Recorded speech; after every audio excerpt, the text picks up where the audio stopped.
আসসালামু আলাইকুম রহমতুল্লাহ। প্রিয় দর্শক, কেমন আছেন? আশা করি ভালো আছেন।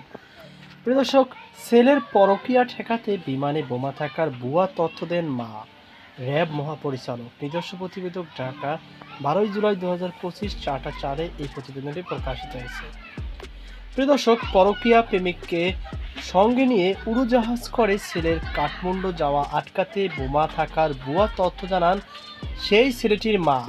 এই বিমানযাত্রা ঠেকানোর পরিকল্পনায় ছিলেন ছেলেটির মা ও তার স্ত্রী। বোমা থাকার ভুয়া তথ্য দেওয়ার অভিযোগ 3 জনকে গ্রেপ্তার করা হয়েছে। ওই 3 জন হলেন বোমা থাকার ভুয়া তথ্য জানিয়ে ফোন করা ইমনের মা, স্ত্রী ও ইমনের বন্ধু।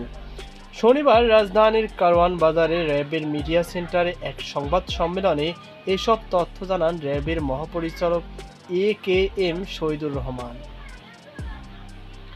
বিমান বাংলাদেশ এয়ারলাইন্সের ঢাকা থেকে কাঠমান্ডুগামী একটি উড়োজাহাজে বোমা থাকার হুমকির পর গতকাল শুক্রবার বিকেলে ওই উড়োজাহাজে ব্যাপক তল্লাশি চালানো হয়। পরে উড়োজাহাজে কোনো বোমা পাওয়া যায়নি।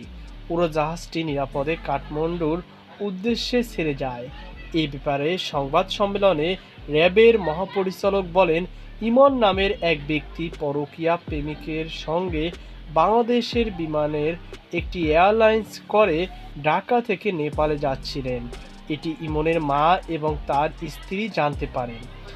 ইমনের যাত্রা বন্ধের জন্য তারা প্রচেষ্টা চালান, কিন্তু কোনোভাবেই তারা সক্ষম হননি।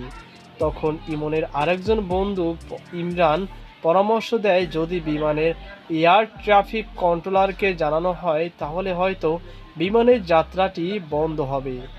পরে এয়ার ট্রাফিক কন্ট্রোলারের নম্বরে ফোন করেন ইমনের মা। র্যাব মহাপরিচালক আরও বলেন, বোমা থাকার ভুয়া তথ্য জানানোর ঘটনায় জড়িত থাকার অপরাধে 3 জনকে গ্রেপ্তার করতে সক্ষম হয়েছে র্যাব। ভুয়া বোমা থাকার ঘটনা জানার পর বিমানে 3 থেকে 4 ঘন্টা বিমানটিতে তল্লাশি চালানো হয়। এই ঘটনায় আমাদের জাতীয় এয়ারলাইন্সের এবং আন্তর্জাতিক অঙ্গনে বাংলাদেশের ভাবমূর্তি মারাত্মকভাবে ক্ষুণ্ণ হয়। এর আগেও বেশ কয়েকটি ঘটনা ঘটেছিল, পরে দেখা যায় ঘটনাগুলো ঠিক নয়। উড়োজাহাজে বোমা থাকার এমন ভুয়া তথ্য জানালে কঠিন পদক্ষেপ নেওয়ার হুঁশিয়ার দিয়ে র্যাব মহাপরিচালক বলেন, ভুয়া বোমা থাকার তথ্য দেওয়ায় ঘটনা একটি গর্হিত কাজ। দেশের ভাবমূর্তি ক্ষুণ্ণ হয়। আমরা সকলকে বলবো, কেউ যেন কোনোভাবে এমন প্রচেষ্টা না করেন। যদি কেউ এমন ঘটনা ঘটানোর চেষ্টা করেন তাহলে কঠিন শাস্তির ব্যবস্থা করা হবে।